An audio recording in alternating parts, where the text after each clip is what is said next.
شاہد اسحاق احمد صاحب، آپ نے سنا کہ جو سہولت بھارت کے جاسوس اور دہشت گرد کو دی گئی ہے، پاکستان میں بھی بہت سے ایسے دہشت گردی کے الزام میں جو لوگ پکڑے جاتے ہیں، کیا یہ سہولت ان کو نہیں ملنی چاہیے؟ بسم اللہ الرحمن الرحیم۔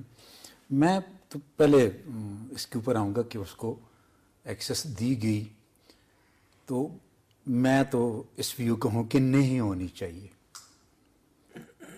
ہیومینیٹیرین گراؤنڈ بہت اچھی بات ہے، پاکستان اپنا امیج امپروو کرنا چاہتا ہے، بہت اچھی بات ہے، دنیا کو دکھانا چاہتا ہے کہ ہم ایک ماڈریٹ نیشن ہیں، اچھی بات ہے، ہر ایک چیز اپنی جگہ پر، لیکن اس کے اوپر الزام کتنا بڑا ہے، جو کہ ایک صرف الزام نہیں رہا، وہ مجرم ہے۔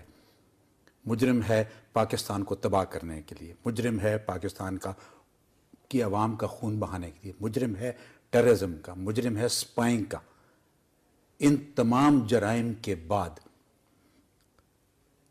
بھی اگر میں کس کو، انڈیا کو، ایک وہ ملک جس نے کوئی کسر نہیں چھوڑی اس ملک کو تباہ کرنے کی، کوئی کسر نہیں چھوڑی اس ملک کو دو لخت کرنے کی، آج بھی وہ ٹو فرنٹ کے اوپر ہمارے ساتھ لڑ رہا ہے۔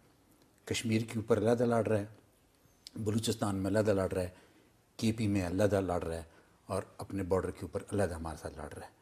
آج تک کیا اس قسم کی کوئی کنسیشن ہمارے لوگوں کو ملی؟ ایک نام میں لوں گا، ادریس نام کا ایک شخص تھا، 2 سے 3 دن اس نے صرف اوور سٹے کیا تھا انڈیا میں۔ اس شخص نے 13 سال انڈیا میں گزارے ان کی ڈیٹینشن میں۔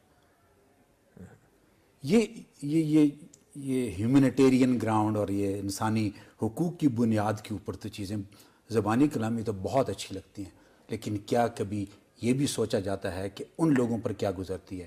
وہ سولجر جو کہ 1971 میں گیا تھا اور جب وہ واپس آئے مقبول، کیا اس کی کہانی ہم بھول چکے ہیں؟